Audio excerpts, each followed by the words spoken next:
Hello दोस्तों, नमस्कार और मेरी यूट्यूब फैमिली को ढेर सारा प्यार। सामने जो आप पौधे देख रहे हैं दोस्तों, ये फूल गोभी के पौधे हैं और इस वक्त ये पौधे पूरे पूरे करीब 50 दिन से ऊपर के हो चुके हैं दोस्तों। और अब इनके अंदर कहीं कहीं पर फूल बनना भी शुरू हो चुका है। तो इस वक्त इस पौधे को क्या है, न्यूट्रिशन की ज्यादा आवश्यकता रहेगी, क्योंकि ये फूल क्या है कि बड़े बिग रूप के अंदर बनते हैं। ठीक है दोस्तों, तो बिग रूप में बनेंगे तो क्या मिट्टी के अंदर न्यूट्रिशन होना बहुत ज्यादा जरूरी रहता है। अगर हमारी मिट्टी के अंदर न्यूट्रिशन नहीं होगा तो दोस्तों क्या होगा कि पौधे के अंदर जो फूल बनेगा वो क्या तो वो बिखर जाएगा, ठीक है, या फिर वो छोटा रह जाएगा। छोटा रहने के साथ साथ क्या होगा कि वो पीला भी पड़ सकता है ऊपर से।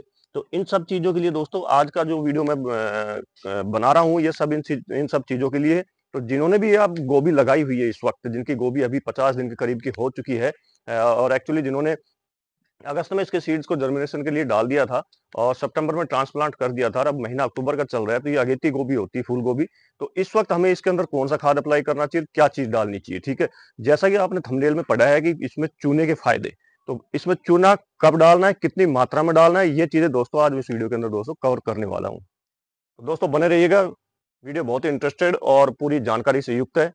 स्किप करके बिल्कुल मत देखिएगा। मैं हूं मनदीप और आप देख रहे हैं organic kitchen garden and terrace. मेरे यूट्यूब चैनल पर आपका हार्दिक अभिनंदन है और उम्मीद करता हूं मैं जो भी वीडियो बना रहा हूं आपको काफी पसंद आ रहे होंगे। तो दोस्तों वीडियो को लाइक करें, चैनल को सब्सक्राइब करें, और इसी के साथ साथ आप जो नए व्यूअर्स जो पहली दफा मेरे चैनल पर आ रहे हैं वो तो दोस्तों मुझे सब्सक्राइब कर ही ले। तो गोभी की श्रृंखला को आगे बढ़ाते हुए दोस्तों मैं आपको बताना चाहूंगा कि जब आपका गोभी का प्लांट एक्चुअली 50 दिन से ऊपर का हो जाता है, तो हमें इसमें एक बार रासायनिक खाद डालने की बजाय हमें जो हमारे ऑर्गेनिक चीजें होती है, जो ऑर्गेनिक खनिज होते हैं या ऑर्गेनिक चीजें जो होती है, जो हमारे पास अवेलेबल हो जाती है, आसानी से मार्केट के अंदर भी आसानी से मिल जाती है, उन चीजों को हम अप्लाई करते हैं तो एक बिल्कुल शुद्ध रूप से ऑर्गेनिक चीज हमें प्राप्त होती है दोस्तों, जो कि हमारे हेल्थ के लिए भी बेस्ट रहती है। और हमारे जो भोजन किचन में खाना बनता है वो भी काफी स्वादिष्ट बनता है दोस्तों। फर्टिलाइजर का इस्तेमाल करने से पहले दोस्तों मैं गोभी के बारे में आपको कुछ टिप्स बता देता हूं, ताकि आपने भी अगर अपने गार्डन के अंदर गोभी का प्लांट लगाया हुआ है या गमलों में या ग्रो बैग के अंदर, तो आपके लिए ये काफी फायदेमंद हो जाएगा दोस्तों, ताकि आपको इसको इसकी जो प्लांट की लाइफ साइकिल है उसको कंप्लीट कराने में और एक अच्छी हार्वेस्टिंग लेने में काफी मदद मिल सकती है दोस्तों। यहाँ देख सकते हैं दोस्तों, ये जो गोभी का प्लांट है, गोभी 3 बार लगा सकते हैं अपन। जैसे मई जून में लगा दिया आपने, फिर बरसाती गोभी लगा दिया आपने, और अब इस वक्त अक्टूबर नवंबर के अंदर भी आप गोभी लगा सकते हैं, जो कि बहुत ही बेहतरीन तरीके से आपको अच्छा उत्पादन देगी दोस्तों। आप यहाँ देख सकते हैं कि मैंने यहाँ पर केवल और केवल 6 इंच के पोट में, ये जो सामने आप देख रहे हैं, 6 इंच का पोट है, इसके इसमें मिट्टी 5 इंच के करीब भरी हुई है। और 5 इंच मिट्टी भरी होने के कारण क्या है, देख सकते हो आप कितना बढ़िया ग्रोथ के अंदर ये चल रहा है। आप चाहे तो सिंगल पौधा एक बार 12 बाई 12 के ग्रो बैग में भी लगा सकते हैं, जो आपको सामने दिखाई दे रहा है। परंतु मैं टेरिस गार्डन में कम जगह के ऊपर भी ज्यादा उत्पादन लेने की वो क्षमता रखता हूँ, तो मैं उसके अकॉर्डिंग मैं अपने इसको 6 इंच के पोट के अंदर लगाया हुआ है। और ये 6 इंच का पोर्ट जो है आपके सामने दिखाई दे रहा है, ये 2 फुट तो चौड़ा है और 3 फुट इसकी लंबाई है दोस्तों। और इसके अंदर अप्रोक्सीमेटली 15 से ज्यादा पौधे लगे हुए हैं, जो कि आपको दिखाई दे रहे हैं कितने बूस्टर कितने गहरे हुए हैं दोस्तों।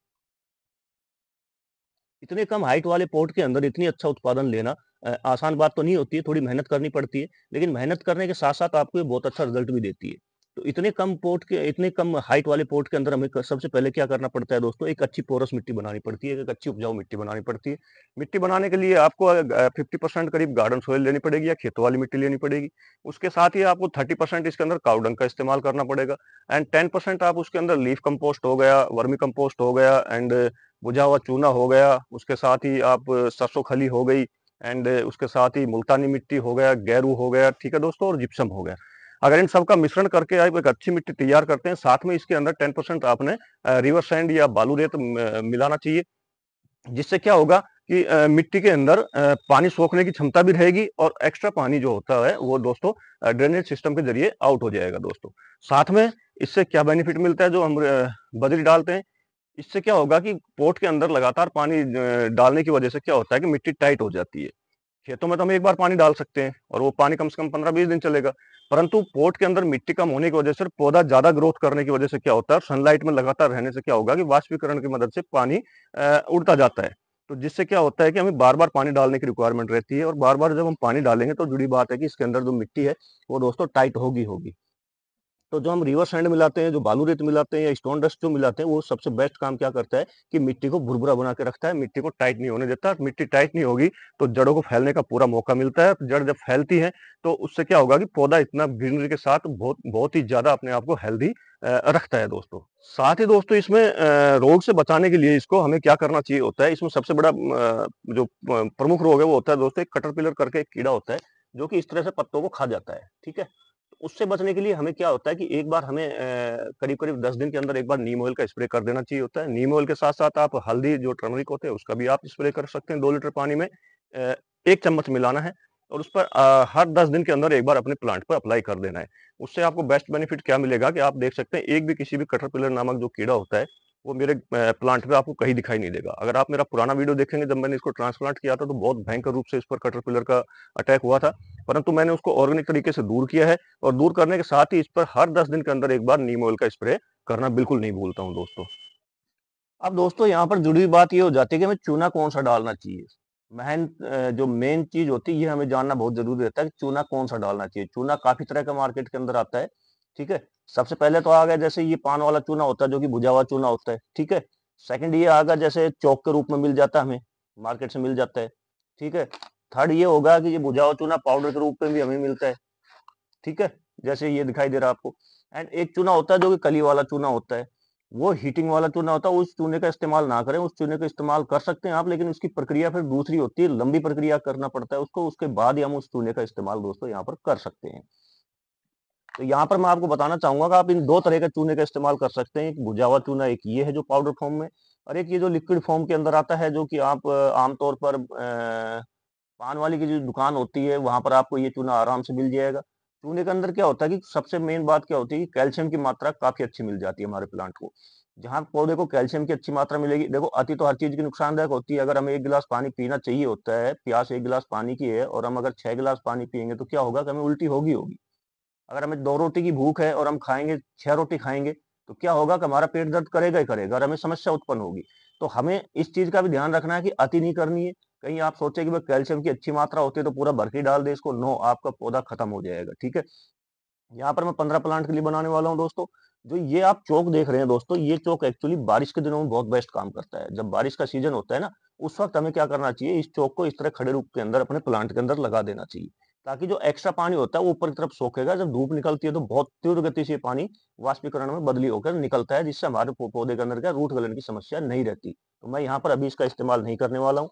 मैं सिर्फ़ इन 2 चीज़ों 2 को मैं बताने वाला हूँ, ये भुजा हुआ चूना जो पाउडर फॉर्म में ये है एक तो एंड सेकंड ये है जो कि आपको पंसारी की दुकान पे दोस्तों मिल जाता है।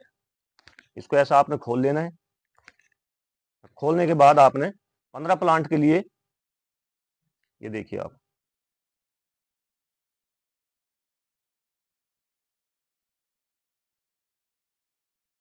1/4 चम्मच के करीब आपने इसको लेना है बस। ये मेरे 15 प्लांट के लिए है। ये मैंने 1/4 चम्मच लिया है दोस्तों आपके सामने और 1/4 चम्मच को मैंने क्या करना है, पहले तो आधा लीटर पानी के अंदर अच्छी तरह मिला लेना है।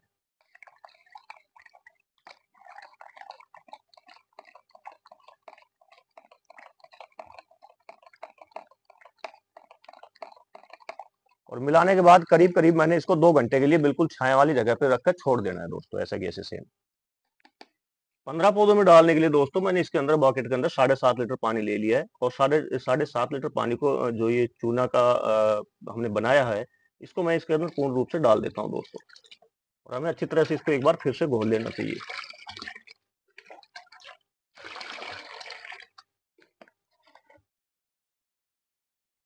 इस फर्टिलाइजर को अप्लाई करने से पहले आपको एक बार अपने प्लांट की हल्की-हल्की गुड़ाई कर लेनी चाहिए। पौधों में जो मिट्टी लगी हुई है, जो मिट्टी है उसकी हल्की-हल्की गुड़ाई कर लेनी चाहिए और पूर्ण रूप से आपने पूरा ये 15 पौधों के लिए जो 7.5 लीटर मैंने बनाया हुआ है, ये मैं पूरा इन पौधों के अंदर दोस्तों डाल दूँगा। इसका बेस्ट रिजल्ट मुझे करीब-करीब 7 से 10 दिन बाद दोस्तों दिखाई देना शुरू होगा, जब इसके अंदर जो फूल छोटे-छोटे बन रहे हैं, इनकी जो तादाद बढ़ेगी, तादाद बढ़ने के साथ-साथ ये एक मुश्त इकट्ठा होकर जब निकलेंगे, कोई तिरछापन इनमें या बिखरापन इनमें, इन चीज़ों की इसके अंदर कोई कमी नहीं दिखाई देगी। साथ में जो पत्तों को पोषण मिलना चाहिए, पूर्ण रूप से ग्रीनरी मिलनी चाहिए, आनी चाहिए, वो भी इसके अंदर दोस्तों बरकरार रहेगी। तो दोस्तों वीडियो कैसा लगा कमेंट करके ज़रूर बताइएगा। पसंद आने पर वीडियो को लाइक कीजिएगा, ज़्यादा से ज़्यादा शेयर कीजिएगा और जो मेरे नए व्यूवर्स हैं जो मुझे पहली बार देख रहे हैं वो तो मुझे दोस्तों सब्सक्राइब कर ही लीजिएगा। मिलते हैं नेक्स्ट वीडियो में नई जानकारी के साथ, तब तक के लिए आप सबको जय हिंद, जय भारत दोस्तों।